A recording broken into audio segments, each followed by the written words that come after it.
देखिए सत्ता का संग्राम सिर्फ अमरउजाला.com पर। छत्तीसगढ़ में सत्ता का संग्राम चल रहा है और पूर्व कैबिनेट मंत्री रायपुर पश्चिम से भारतीय जनता पार्टी के प्रत्याशी राजेश पुनत जी मेरे साथ हैं। दीपावली बड़ी जनसंपर्क के साथ बीत रही है, किन बातों को, किन मुद्दों को लेकर आप जनता के बीच में हैं? दीपोत्सव का महापर्व है और इस पर्व के अंदर सामान्यतः हिंदू समाज बड़ी संख्या में एक दूसरे से मिलता है, भाईचारे का प्रतीक बनता है। मैं भी चुनाव के समय के अंदर दीपोत्सव मुंह मीठा करने लोगों के यहाँ जा रहा हूँ, लोगों का अनुभव ले रहा हूँ। लोग प्रेम से मुंह मीठा करा रहे हैं, लोगों में अच्छा उत्साह उमंग है और लोगों में इस 5 साल के अंदर जो सरकार ने कुछ काम नहीं किया उनके प्रति बदलने की भावनाएं भी है, जो सामान्यतः चर्चा के अंदर मैदान में निकल कर के आ रही है। इसलिए छत्तीसगढ़ की राजधानी का ये चुनाव है। इस चुनाव के संबंध में मुद्दे हैं डेवलपमेंट, और डेवलपमेंट को लेकर के हमने जो 15 साल में इस शहर को संवारा है, इस विधानसभा क्षेत्र को हमने जो चीज़ें दी है वो ऑलरेडी क्षेत्र की जनता जानती है। इसलिए आज 5 साल में ना तो उसकी लिपाई कर पा रहे, ना पुताई कर पा रहे, ना मेंटेनेंस कर पा रहे। अगर छत्तीसगढ़ क्षेत्र की राजधानी की सीटों का, राजधानी का ये हाल है तो गांव गरीब के किसान की क्या स्थिति होगी, वो देखने को मिल रहा है। इसलिए जनता का जो उत्साह है उस उत्साह को बरकरार रखते हुए संवाद करते करते सुझाव के साथ में आने वाले भविष्य में क्या करना चाहिए वह भी हमारे को एक माइंड क्लियर होते जा रहा है। और इसलिए चर्चा भी है, परिचर्चा भी है, लोगों से बातचीत भी है और बहुत अच्छा अनुभव प्राप्त होगा। एक चीज़ जो मैं लगातार देख रहा हूँ वो ये कि विकास, जैसा आपने कहा, विकास 2 अर्थों में आप खूब जिक्र कर रहे हैं। एक अपने 15 साल के विकास का और एक पिछले 5 साल के विकास का, जो वर्तमान विधायक और आपके प्रतिद्वंदी भी रहे। वो कह रहे हैं कि पिछली बार की जो बातचीत थी, पूरा लड़ाई वैसी ही है, युवा चेहरा सामने है। क्या आपको लग रहा है कि ये 2018 जैसी ही लड़ाई है? मैं तो लड़ाई मानता नहीं।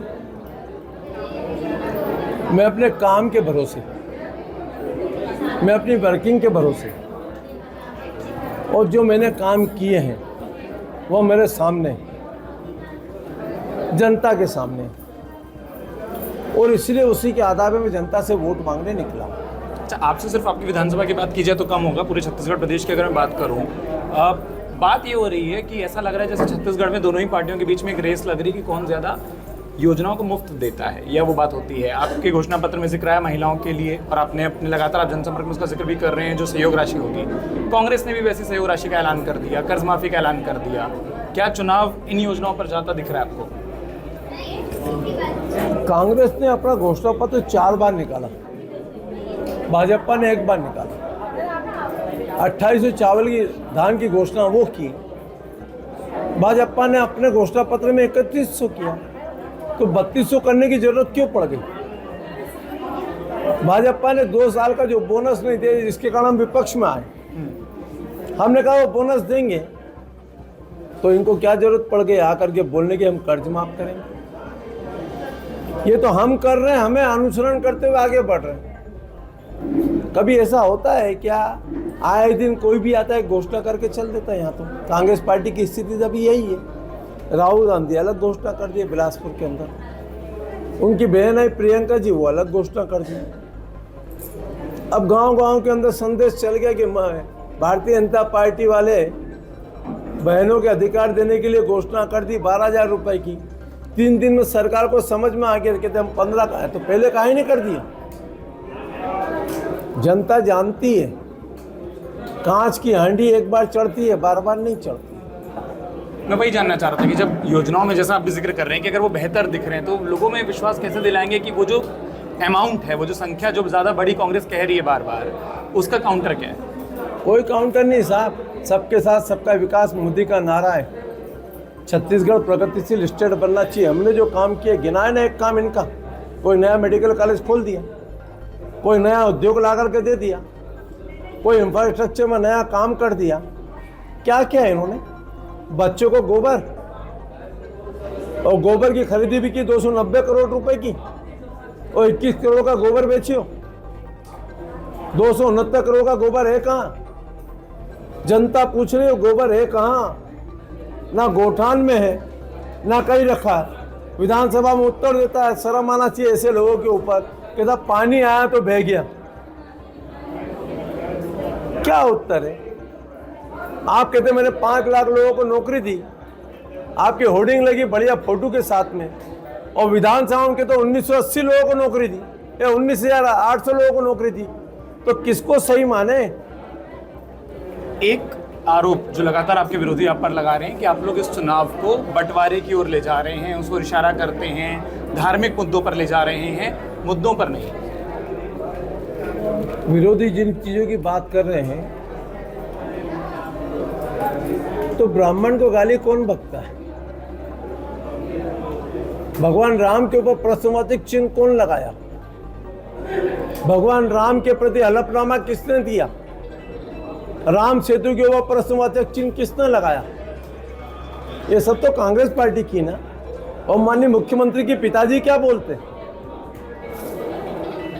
छत्तीसगढ़ में कभी जाति वर्ग की बात नहीं हुई है, लेकिन जो चीज है हम है सनातनी, बोलने में संकोच क्या है?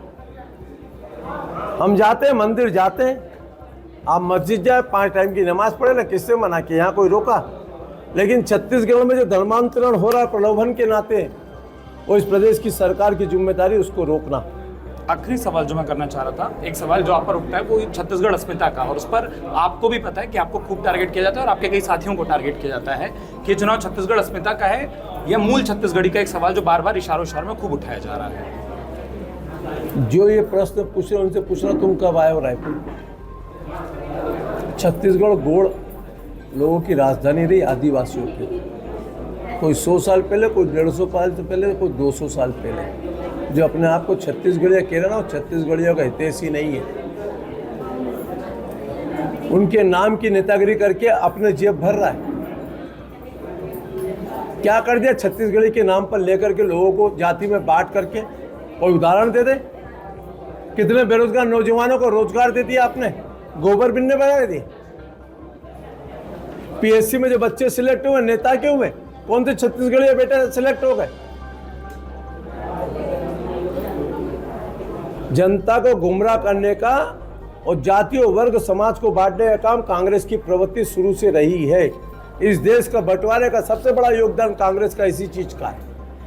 बहुत शुक्रिया राजेश जी, आपसे बात करने के लिए। लगातार जनसंपर्क चल रहा है, समय दिया, बहुत बहुत शुक्रिया। अमर उजाला अब आपके टीवी पर भी।